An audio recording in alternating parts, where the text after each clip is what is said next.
Hello and welcome to today's Catholic Focus News Bulletin. I am Susan Bulemi and our sign language interpreter is Hezron Otieno. A significant milestone was marked in the Catholic Church as 16 Franciscan brothers were ordained to the diaconate during a solemn ceremony held at St. Padre Pio Friary in Nairobi. The ordination, involving members of both the Capuchin and OFM Franciscan communities, was presided over by Right Reverend George Muthaka, Bishop of the Catholic Diocese of Garissa. The newly ordained deacons now take an important step in their journey towards priestly ministry and service to the Church. Brother Brian Wambua was born on 1st November 1994. He comes from Holy Family Bumbuni Parish in Wote Diocese. He is the son of the late Paul Kimanthi and Mrs. Jacinta Kimanthi. He made his first profession on 20th July 2019 and his final profession on 2nd August 2025.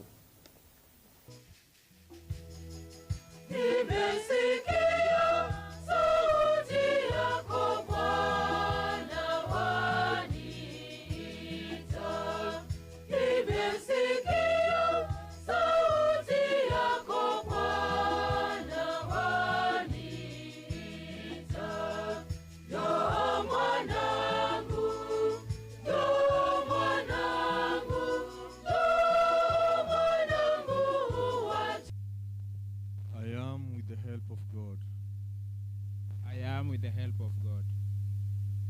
I am with the help of God. I am with the help of God. I am with the help of God. I am with the help of God.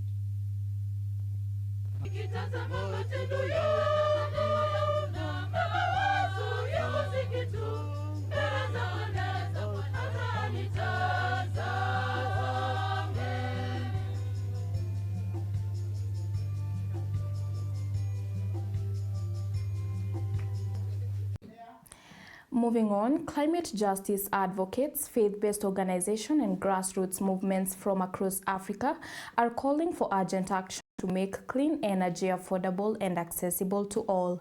Speaking during the Africa VUCA Week of Action and a Climate Art-Built concert held at the Catholic University of Eastern Africa in Nairobi, campaigners warned that the rising energy costs and continued reliance on fossil fuels are deepening poverty and inequality across the continent. The coalition is now pushing for greater investment in renewable energy, tax relief on green technologies, and policies that guarantee affordable energy as a basic right for all Africans. And also this this action happened on Friday, 29th May, and it took place here in Nairobi, Kenya, organized by the Office of JPIC Franciscans Africa, hosted by Center for Social Justice and Ethics, a faculty at the Catholic University of Eastern Africa, in collaboration with 350 Africa, Laudato Si, Movement Africa, and Kenyan Chapter Climate. And now we shift our focus to matters concerning health and specifically on mental health awareness, whereby this month is for celebrating mental health. Mental health advocates are raising alarm over a steady increase in mental illness cases across the country, warning that Kenya could face a major mental health crisis if urgent action is not taken. Experts cite unemployment, the high cost of living, family conflicts, relationship challenges, and economic hardships as some of the key factors driving the trend, particularly among young people. The concerns were highlighted during a mental health awareness procession in Thika Town, where stakeholders are called for an end to stigma and greater investment in mental health services. Watu wengi sana wanapata changamoto za kiakili na wanaogopa kukuja kutafuta huduma kwa sababu ya stigma ambayo iko kwenye society. So that is what hinders people to come to look for those services za mental health because of the stigma that is surrounding mental health, especially majorly like from the society. Kitambo ilikuwa ni masuala ya watu wengine. Ungemwona mwenda wazimu sokoni, labda ameachilia, ametoa nguo, ungemkejeli, ungesema huyu akona mazingaombwe, huyu amepata kulaaniwa ama labda amepitia changamoto hapa na pale. Lakini siku ya leo utamkuta aliye msomi, aliye na astashahada ya masomo, hata masomo ya hali ya juu, anaweza kujitia kitanzi kwa vile anaweza jihisi upweke. Sana okay, unaona mostly unasikia kama of late, mimi ni msichana, wasichana siku hizi unasikia ameuliwa BNB fulani, alikuwa na mbaba. Juu maybe uko kwa hostel ama kwenye anakaa mashule, ameona mwingine amekuja akona wig, akona kila kitu mzuri, sasa yeye anatamani hiyo life. Sasa unaenda unapata yeye akienda anakuwa sasa yeye ndo mfano. Anaenda anauliwa for no reason. Juu peer pressure na anataka hizo mambo kwa haraka ama anataka kujikompea na wengine. One is the people have lacked jobs, so in terms of economic sustainability it's quite a challenge, and we feel that if even in the small scale whereby people are empowered, they are able at least to earn an income, and through that income we can bring down the rate of mental disabilities. And still focusing on health issues, health officials in Machakos County are sounding the alarm over the continued practice of gum cutting and home births, warning that harmful cultural traditions are putting the lives of infants and mothers at risk. Authorities say dozens of children under the age of 1 died last year from complications linked to the practice, prompting renewed calls for families to seek professional healthcare services. The appeal was made during a medical outreach program in Muvuti, where residents were also urged to reject misinformation about public hospitals and embrace modern medical care. So one of the things that we've realized in this region is that we have very great number of cases of gum cutting, and this causes sepsis in the young children.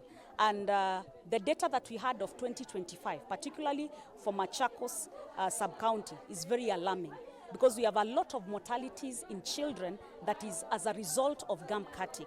And this is a practice that has always been entrenched in the culture, and we are telling our people that we have qualified health personnel, and there is a way of handling when children have fevers. When a child has fever, you can be able to go to the hospital and you'll be given medication. So we are encouraging them not to engage in traditional practices, because according to the data that we have with us, we have a lot of mortalities, and no mother wishes to lose their child. So one of the things that we've realized in this medical camp is that we have a lot of home deliveries. And this is despite our CHPs going to households. And that is an area that we are very keen as a government, and Our Excellency the Governor has been very keen on that. And that's one of the reasons that we have held this medical camp. Today, we had one of the ladies that actually the child is 1 day old, and that child had not gotten any immunization. If we had not come here to have this medical camp, that would have been a 0 dose and a missed child. So that is one of the reasons that why we are holding these medical camps. Wito wangu kwa mama governor ni tukipata matanti hapa Muvote dispensary itatusaidia na itapunguzia wakazi wetu kwenda level 5. Maana wengi wakazi wa Muvote Kemakemwe walikuwa wanafikiria ya kwamba kwenda level 5 ndio watasaidika haraka.